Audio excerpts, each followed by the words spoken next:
Hello students, this is part 5 of the video of chapter Factor Pricing under Imperfect Competition. In this part 5 video, now we will study monopsonistic power in factor market. Monopsonistic power. Before this, in first 4 videos, we assumed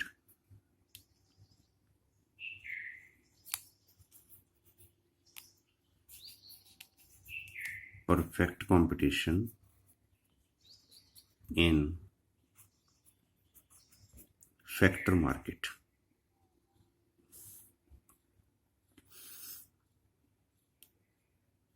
The name of the chapter is Factor Pricing under Imperfect Competition. It means under product market, in the product market, there is always imperfect competition, we assumed.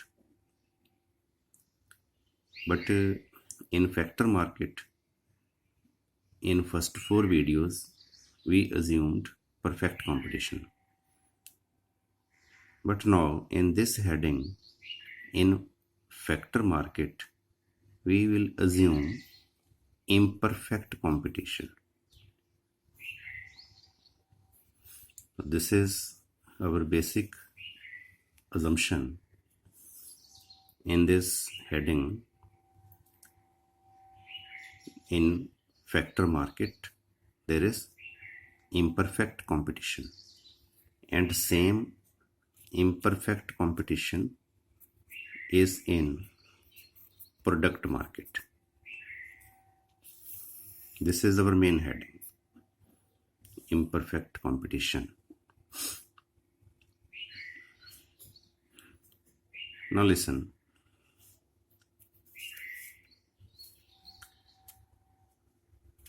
If we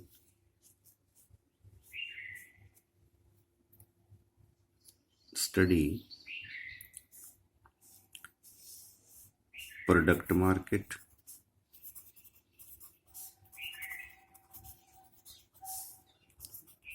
versus factor market,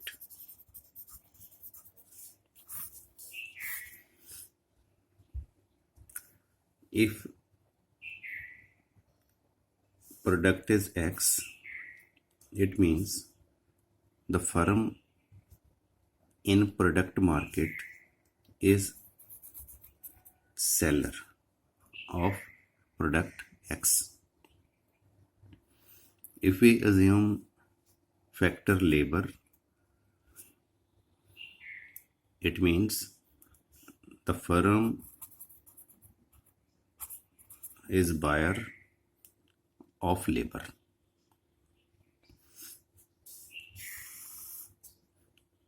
That is, in product market, firm acts as a seller. In factor market, firm acts as a buyer. And what are the names in this case? Under imperfect competition, we call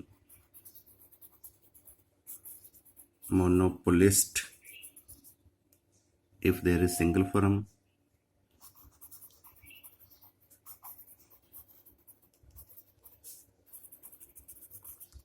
monopolistic competition if there are many firms,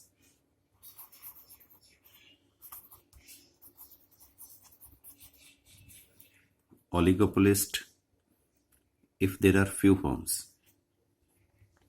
These are the names of the firm in product market under imperfect competition, where firm is seller. in factor market,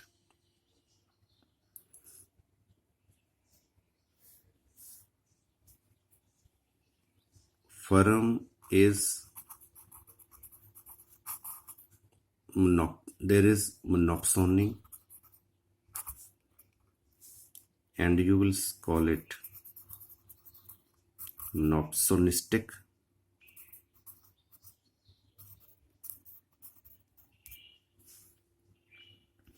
If there is single firm that buys labor,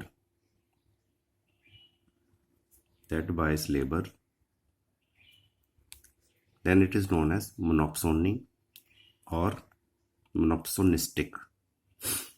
Here monopoly, here monopsony. If firm is seller, then we call it monopoly. If firm is buyer, then we call it monopsony. So monopoly से बन गया monopolist, monopsony से बन गया monopsonistic. If there are many buyers of the factor, then it is monopsonistic competition.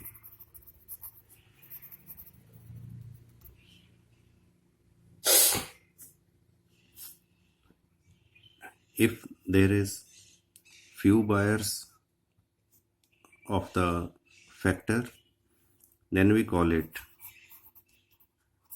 oligopsony. These are the different names: monopoly, polypolistic, oligopolistic. Polistic means, poly means when firm is seller of the product. Sony, sonistic, Sony, monopsony, monopsonistic competition, oligopsony, when firm is buyer of the factor. And you know, in product market, firm acts as seller of the product. In factor market, firm acts as a buyer of the factor. If you assume single firm that buying the input, then it is monopsony. If there are many firms buying the input, then it is monopsonistic competition. If there are few firms buying the input, then it is oligopsony, or a firm will be oligopsonist.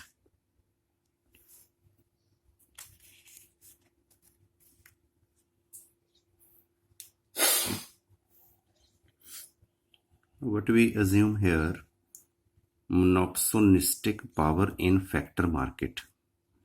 Monopsonistic, it means we are taking single firm, that is monopsony, that buying the factor. Suppose एक ही firm है जो factor को bye करती है.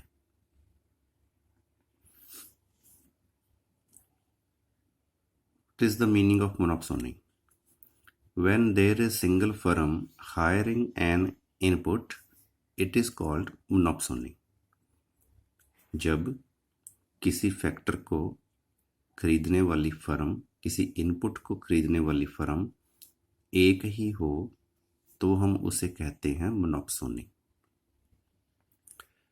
The monopsonist faces the usually positively sloped supply curve of the input. और जो monopsonistic firm है,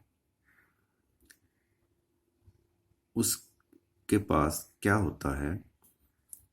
Positively sloped supply curve of the input. Usual supply curve, जैसे आम सप्लाई कर्व होती है किसी भी प्रोडक्ट की, ऐसे ही ये सप्लाई कर्व है लेबर की. Suppose this means that to hire more units of input, the monopsonist must pay a higher price for per unit of the input. इसका क्या मीनिंग हुआ पॉजिटिव स्लोप सप्लाई का कि अगर एक लेबर लेते हैं देन सपोज उसको हम 10 रुपीज़ पे करते हैं. If the firm wants more labour then the firm has to pay high wage rate more than 10. It means supply curve is positively sloped if there is monopsony in the factor market. अगर हम imperfect competition की बजाय perfect competition की बात करें जैसे हमने पहले स्टडी किया,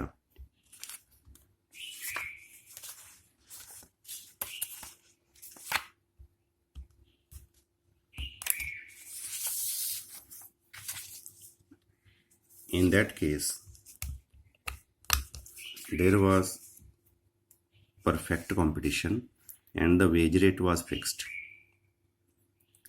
तो फर्म को 1 2 3 4 5 जितनी भी लेबर लेनी है the wage rate is same, एक ही वेज रेट पे लेनी है. This was the supply curve for the firm. But here in this case supply curve is positively sloped. अगर फर्म ने ज़्यादा लेबर लेनी है तो फर्म को ज़्यादा वेज देनी होगी. This is the meaning of monopsony. Example of monopsony. अब monopsony की कोई एग्जाम्पल दे रहे हैं हम. A present day example of monopsony might be an automaker. आज के टाइम में अगर हम देखें monopsony की कोई एग्जाम्पल, monopsony मीन्स एक ऐसी फर्म जो अकेली ही इनपुट को बाय करती है और कोई इस इनपुट को बाय नहीं करता, सिर्फ एक ही फर्म बाय करती है. तो कैसे एग्जांपल हो सकती है? सपोज कोई ऑटो मेकर कंपनी है that is the sole buyer of some specialised automobile components और पार्ट्स. कोई ऑटोमोबाइल बनाने वाली कंपनी है, वो कोई स्पेशलाइज्ड ऑटोमोबाइल कंपोनेंट्स हैं, पार्ट्स हैं, जिसको सिर्फ वो फर्म ही बाय करती है. That firm is the sole buyer. Such as radiators. अब जैसे रेडिएटर्स हैं वो कहीं और यूज़ नहीं होते, only automaker companies use that. From a number of small local firms. Input को सेल करने वाली फर्म्स बहुत ज़्यादा हैं, वो ज़्यादा हो सकती हैं.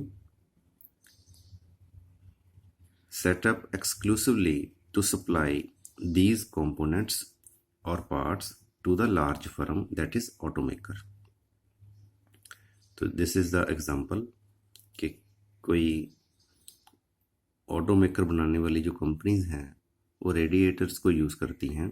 रेडिएटर्स बनाने वाली स्मॉल फर्म्स बहुत ज़्यादा हो सकती हैं, बट वो सिर्फ इस लार्ज फर्म को जो कि ऑटोमेकर है उसी को सप्लाई करते हैं दीज रेडिएटर्स. तो this automaker firm is the sole buyer of these automobile components. What are the causes of monopsony? What are the causes of this monopsony?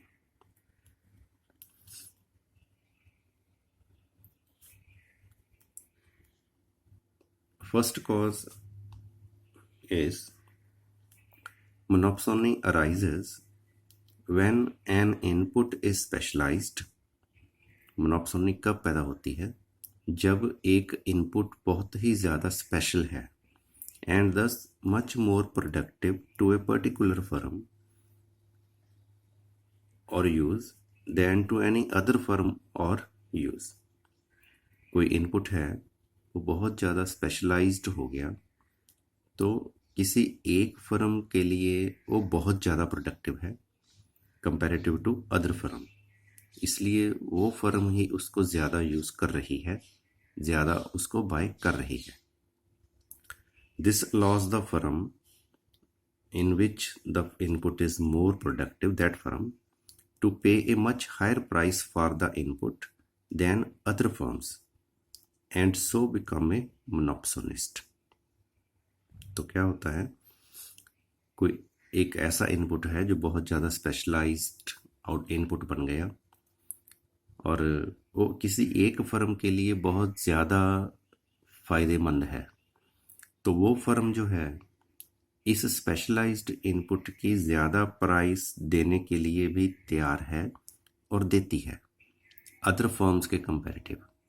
इसलिए जो इनपुट सेलर हैं वो इस स्पेशलाइज्ड इनपुट को इस पर्टिकुलर फर्म को ही cell करते हैं, इसलिए इस पर्टिकुलर फर्म की मोनोपोली है.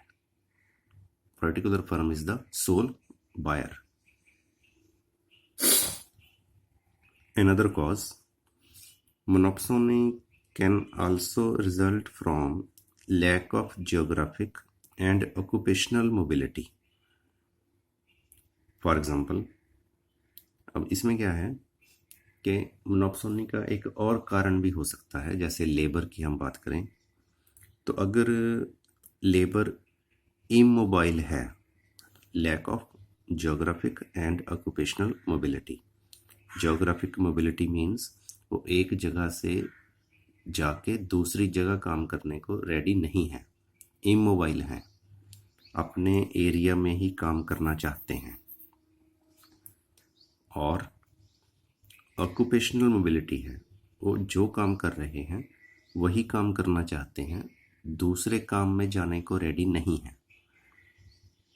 For example, people often become emotionally attached to a given locality because of family ties, friends, and so on, and are unwilling to move to other areas or occupations. क्यों होता है ये immobility? क्योंकि अक्सर जो लोग हैं वो इमोशनली अपने एक उस एरिया के साथ अटैच्ड होते हैं जहाँ वो रहते हैं. उसका कारण है जैसे उनके फैमिली रिलेशन हैं, उनके फ्रेंड्स हैं और चीज़ें हैं, इस वजह से वो उस लोकेलिटी को छोड़ना नहीं चाहते, वहाँ से वो दूर जाना नहीं चाहते, वहाँ से दूर अगर कोई और काम है तो वो करना नहीं चाहते, उसी काम को वो करना चाहते हैं. तो उस एरिया में जो भी फर्म है, ये जो लोग हैं ये उस फर्म को ही अपनी लेबर सप्लाई करेंगे और फर्म्स को वो अपनी लेबर सप्लाई नहीं कर रहे, क्योंकि जो और फर्म्स हैं वो उनके एरिया से बाहर हैं. तो इन इनपुट्स ने, इन लेबरर्स ने मोनोपोली बना दी उस फर्म की. पहले पॉइंट में तो फर्म खुद ही अकेली ज़्यादा प्राइस पे करके इनपुट को बाय कर लेती है. दूसरे पॉइंट में हो सकता है इन लेबर की ज़रूरत और फर्म्स को भी हो और फर्म्स भी इनको काम दे सकती हों, बट ये लोग वहाँ जा ही नहीं रहे, इसलिए जो भी इनके एरिया में फर्म है that is the monopolistic firm.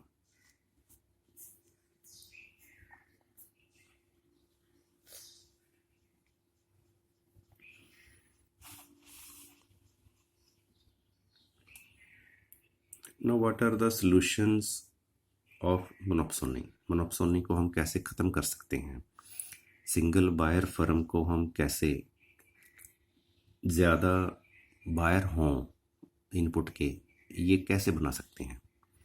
In general, monopsony can be overcome by providing information about job opportunities elsewhere.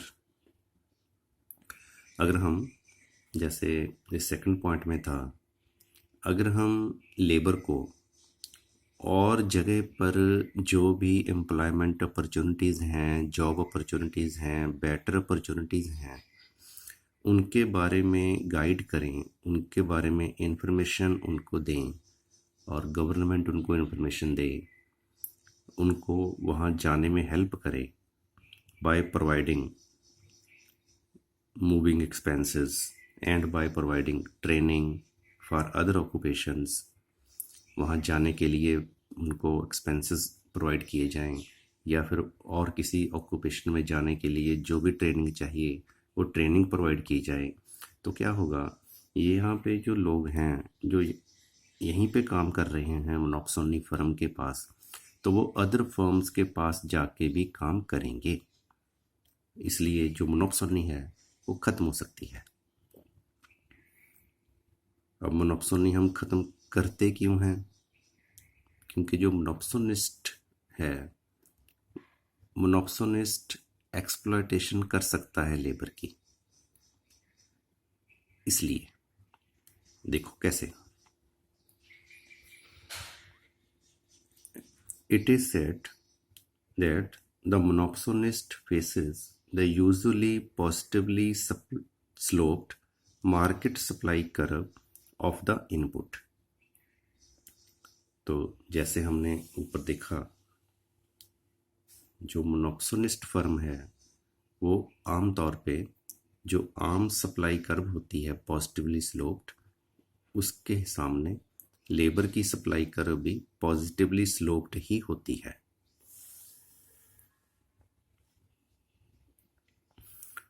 So that it must pay a higher price to hire more units of the input. इसलिए अगर उसने input की ज़्यादा unit लेनी है तो उसको input की ज़्यादा प्राइस पे करनी होगी। However, as all units of the input must be paid the same price, अब इसका क्या मीनिंग है? जैसे सपोज हम एक लेबर लगाया, उसको 10 रुपये दिए, दूसरा लेबर लगाया तो उसको 20 रुपये देने होंगे सपोज। देन हम सिर्फ सेकंड लेबरर को ही 20 रुपये नहीं दे सकते, we have to pay 20 wage to first labourer also. तो पहले लेबरर को भी हमें ज़्यादा वेज देनी होगी। देखो,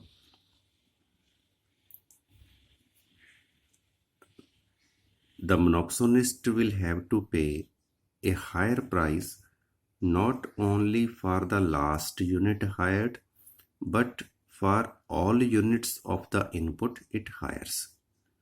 सिर्फ लास्ट लेबरर को ही हमें हायर वेज नहीं देनी होगी, क्योंकि जैसे जैसे हम ज़्यादा लेबर लगाएंगे और ज़्यादा उनको वेज देनी पड़ेगी।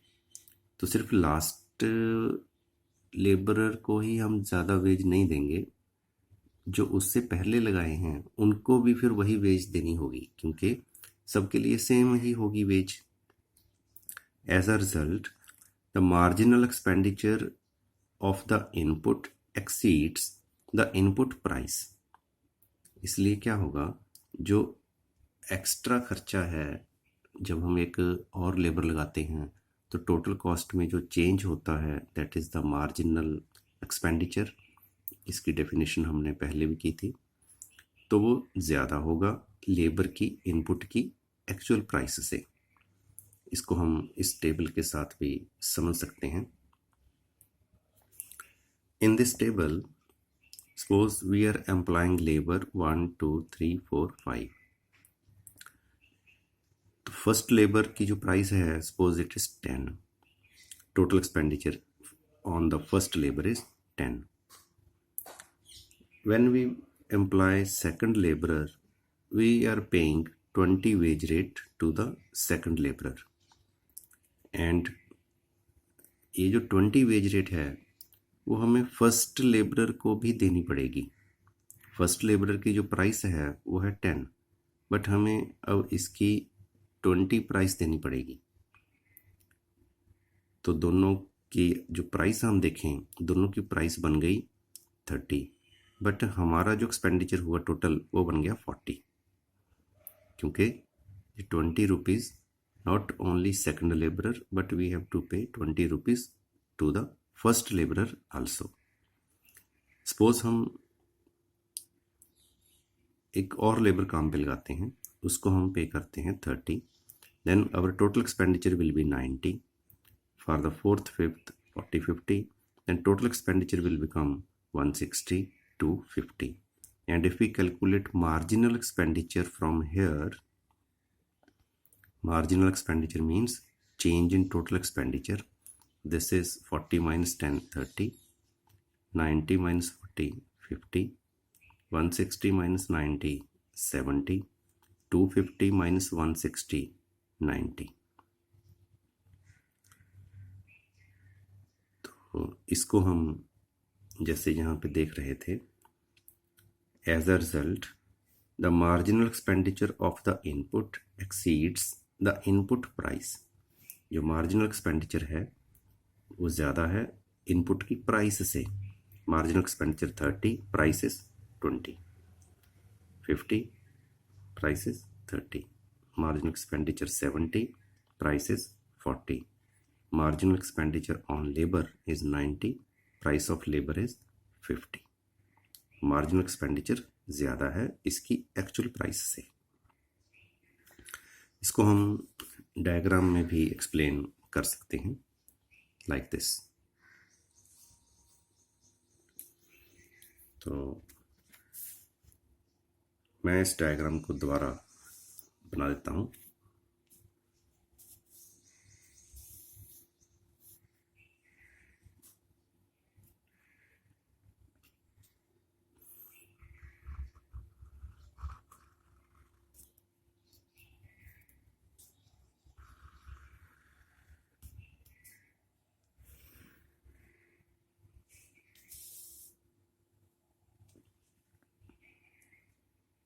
Suppose this is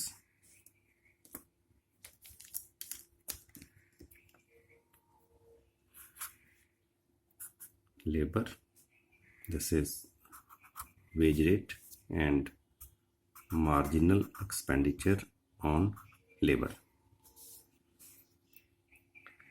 अगर हम टेबल वाला स्केल लगाएं, दिस इज 1 2 3 4 5 laborers,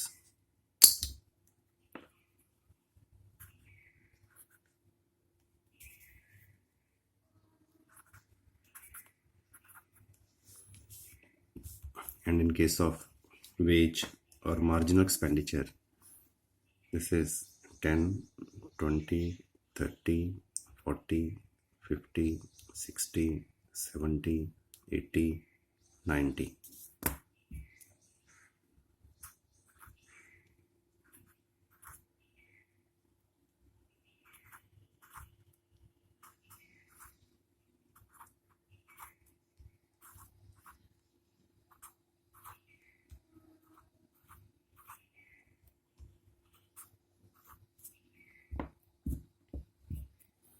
तो ये हो गया हमारा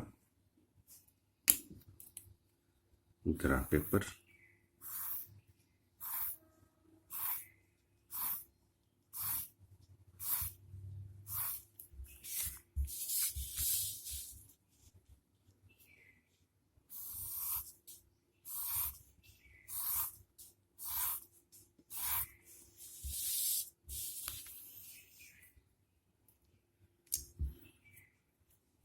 Now what we are explaining here that, जैसे मैंने आपको पहले बताया था कि अगर हमने सप्लाई कर्व बनाना है, सप्लाई कर्व शोज द, और you can say law of supply shows the relation between labour and wage rate. तो लेबर और वेज रेट, इसके बेस पे हम बनाएंगे सप्लाई कर्व।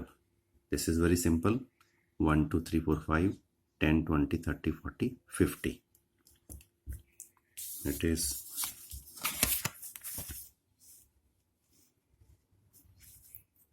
1 के साथ 10, 2 के साथ 20, 3 के साथ 30, 4 के साथ 40, 5 के साथ 50. Now this becomes supply curve of labor.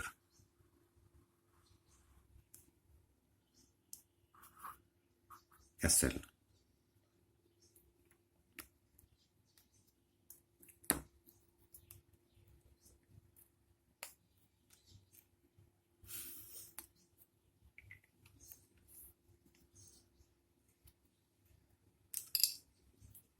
Now we will draw this line, marginal expenditure. If you check the diagram, marginal expenditure points or marginal expenditure line is higher than the supply curve. The marginal expenditure line shows relation between labor and marginal expenditure. Labor and marginal expenditure. At 1, no, 0.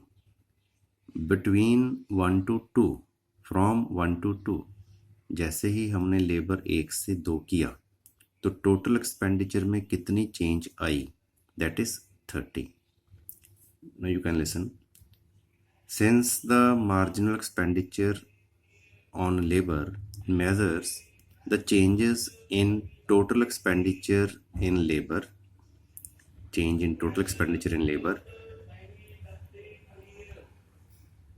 per unit change in L used, per unit change in L used. The marginal expenditure labor values are plotted between the various units of labor hired. मतलब जो 30 है वो हम 2 के against नहीं लगाएंगे, 1 और 2 के बीच में लगाएंगे, 50 2 और 3 के बीच में, 70 3 और 4 के बीच में, 90 4 और 5 के बीच में. जैसे 30 है, दिस इज 1 और 2 के बीच में, ऐसे. ये 50 है 2 और 3 के बीच में, दिस पॉइंट 2 और 3 के बीच में, देन दिस पॉइंट 3 और 4 के बीच में, दिस पॉइंट 4 और 5 के बीच में.